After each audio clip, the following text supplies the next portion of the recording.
Welcome to Credit Talks with Coach Dime, where we clear credit the correct way. In this particular video, we're going to be going over how paying down collection accounts does not do anything for your credit. It actually sometimes, in most cases, actually, I've seen that it actually harms your credit versus helping. And so I know a lot of people, especially when you guys get your tax returns, you're like, it is definitely a goal of mine to just pay off all of my debt so I'm able to start free or start over.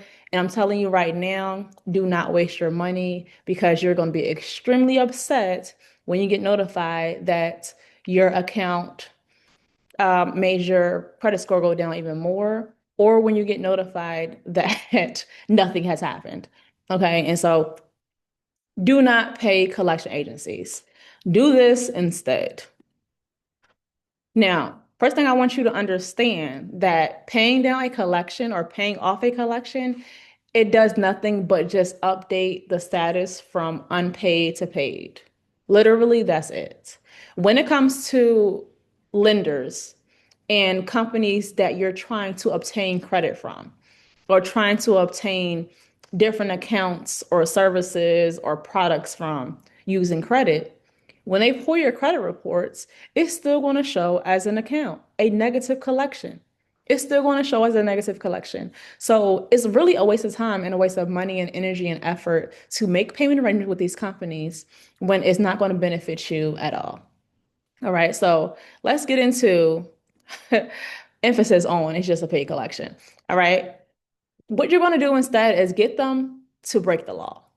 And you're probably like, what in the world are you even talking about? Get them to break the law? Why would I want to do that? Hear me out.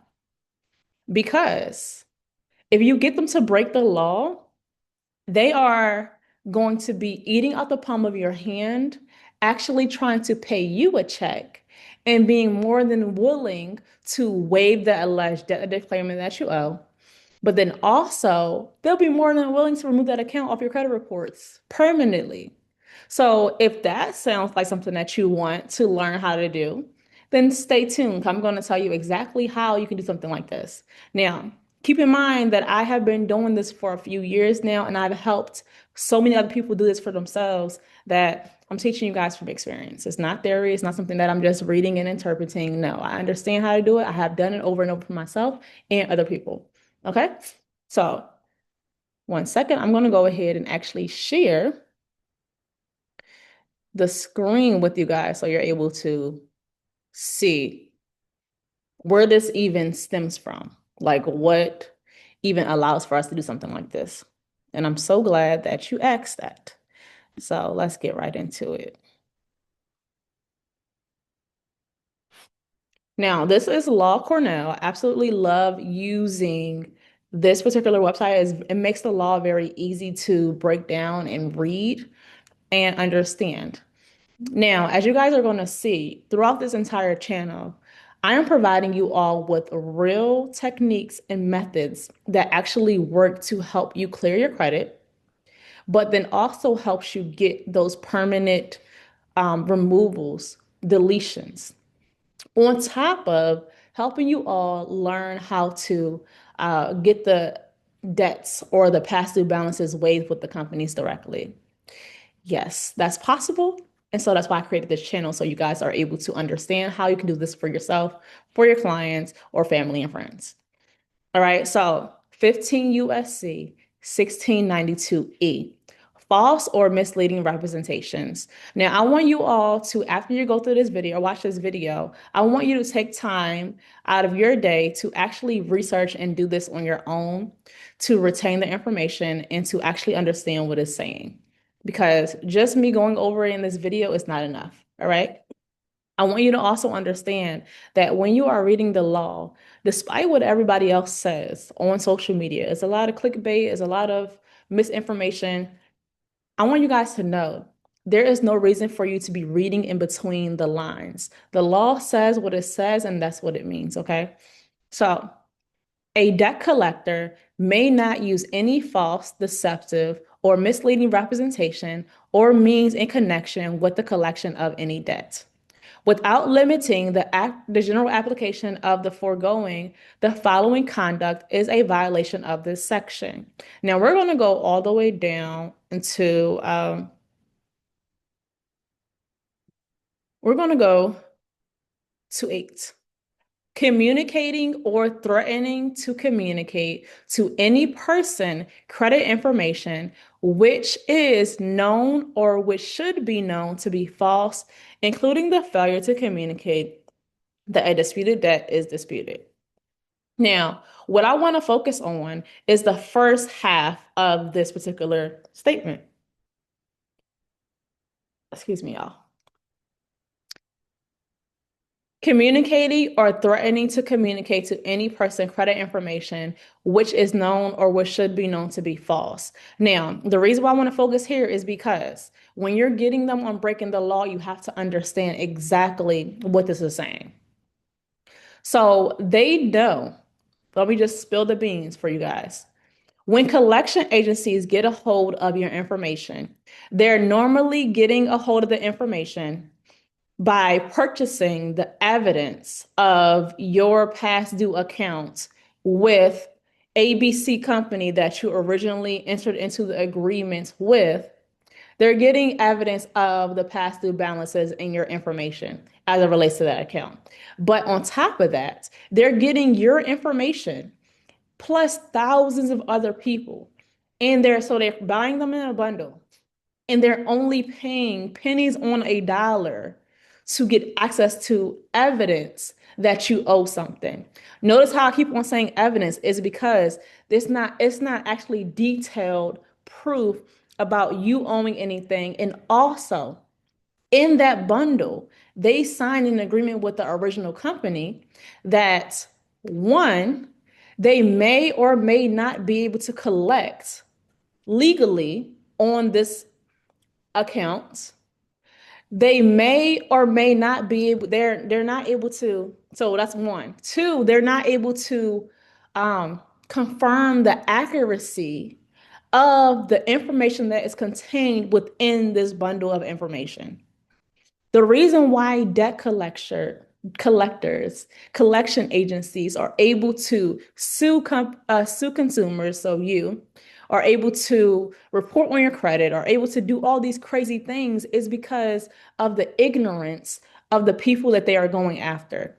They are fully aware that people don't pay their bills. And when people are reminded that they are behind on their bills, they would rather ignore the issue and hope that it goes away.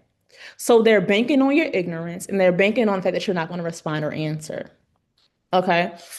And so this is how they're able to do it because your silence is admission that you owe them. Your silence is admission that you are agreeing to whatever they're claiming that you owe. Okay, so let's go back to this. When we're talking about communicating to any person credit information which is known or which should be known to be false, for one, they know that it could be false because, like I just told you, when they purchase the evidence of your account, your negative account from the original creditor, from the original company that you entered into the contract or the agreement with, they tell them that we cannot guarantee the accuracy of this information. So they already have knowledge. But for you, as someone who's on the opposite side, you have to bring that to the forefront. So you're probably like, okay, well, how do I do that? I'm glad you asked. So the first thing that you need to do is you need to send off a letter. Okay, so now that we got through this, let's get back through to the steps that I want you to start taking.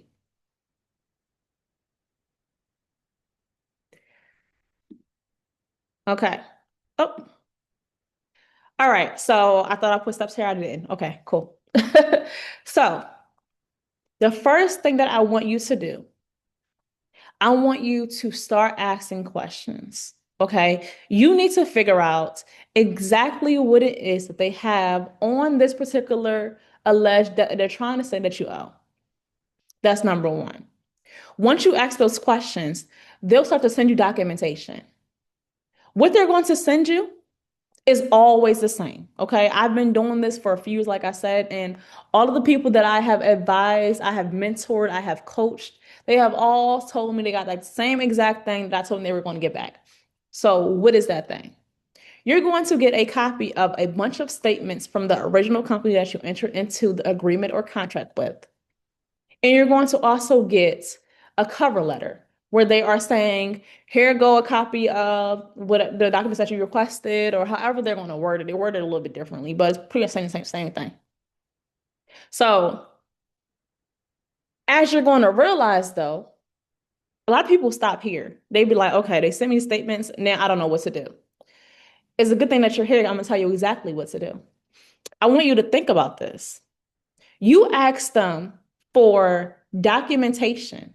You ask questions that is supposed to show that they are now the rightful owners, that they are now capable and have the authority to collect from you.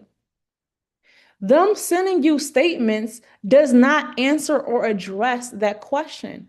The only thing that that's addressing is the possibility that you actually had an account with the original party, not with them as the third party.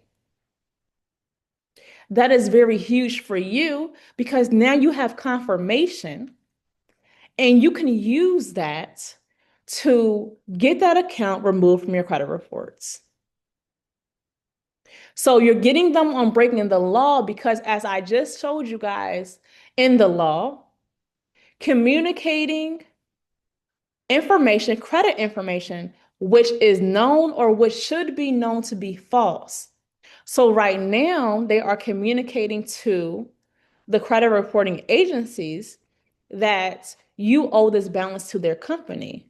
However, when you ask the questions about how this is the case, they send you statements from the original company. This is a clear indication that they don't have what they should have and that they have communicated credit information that is false. Follow these steps. Follow exactly what I said in this video, and you guys are going to see those collections accounts fall off like nobody's business. Catch you guys on Thursday evening or Thursday night with another episode of Credit Talks with Coach Dime, where we clear credit the correct way.